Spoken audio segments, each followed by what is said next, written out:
ଦେଖନ୍ତୁ କେମିତି ଆମେ ମାଛ ଧରୁଛୁ। ଏ ଦେଖ ଛବିଟା ଧରୁଛନ୍ତି ପଥର କାଢ଼ିକି ଏଠି ସବୁ ଛାଡ଼ି ଦେଇଛନ୍ତି। ଯେହେତୁ ମୁଁ ଧାନ ବାନ୍ଧୁଥିଲି ଧାନ ବାନ୍ଧିକି ଆସୁ ଆସୁ ସେମାନେ ମାଛ ଧରୁଥିଲେ। ଦେଖନ୍ତୁ ଖାଲି ଚେଙ୍ଗା ମାଛ ଗୁଡ଼ା ଆଉ ଏଇଠି ଗନ୍ଧଟା ଛୋଟ ଗନ୍ଧଟା କାହିଁକିନା ପାଣି ଯେହେତୁ ଶୁଖିଗଲାଣି ମାଛ ସବୁ ଏଇଠି ଭରି ହେଇକି ଥିଲେ। ଏଇଟା ଛେଦେଇକି ଧରୁଛନ୍ତି ସେମାନେ ଆଉ ଏଠି ଗୋଟେ ଦେଖୁଥିବେ ଡେଉଁଛି ଗୋଟେ ମାଛ ନା ଚେଙ୍ଗା ମାଛ। ପାଣି ଅଳ୍ପ ଅଛି ବହୁତ ମାଛ ଅଛନ୍ତି। ପଥର ଚନ୍ଦାରେ ବହୁତ ମାଛ ଅଛନ୍ତି କାହିଁକିନା ବାହାରି ପାରୁନାହାନ୍ତି। ଧାନ ଗଛ କୋବି ସବୁ ମାଛ ଧରି ସାରିଲାଣି ପାଣି ବହୁତ ଅଛି ତ।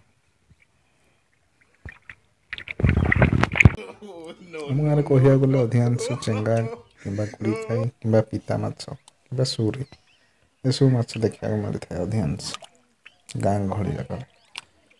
ଆଉ ଏମିତିକି ମାଗୁର ଏଠି ଦେଖିବାକୁ ମିଳିଥାଏ କାହିଁକିନା ଏଟା ଧୂଳାରେ ହିଁ ମିଳିଥାଏ ଗଣ୍ଡି ଯାକ ମିଳିନଥାନ୍ତି। ଆଉ ତୋଡ଼ି ମଧ୍ୟ ଆମର ଏଇ ଗାଁରେ ଦେଖିବାକୁ ମିଳିଥାଏ ତୋଡ଼ି କଣ୍ଟିଆ ଆଉ ସେଗୁଡ଼ା ଦେଖିବାକୁ ମିଳୁନଥାଏ।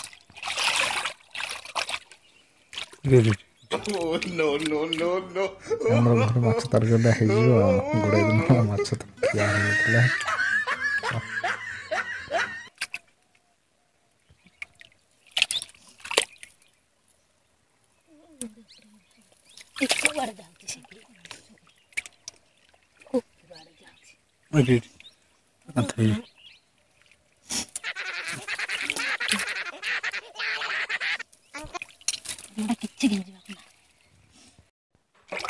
ଲାଗୁଛି ଫୁଲ ହେଇଯିବ କି ରସଟା ହଉ ଦେଖାଯାଉ ଦେଖିବା କଣ ହେଉଛି କେତିକ ଧରୁଛୁ। ଏଇଟା ଆମ ଖୋଡ଼ିଆ ବିଲ ବିଲଟି ଆଉ ସେମାନେ ଯଦି ଜାଣିବେ ନା ରାଗ କରିବେ।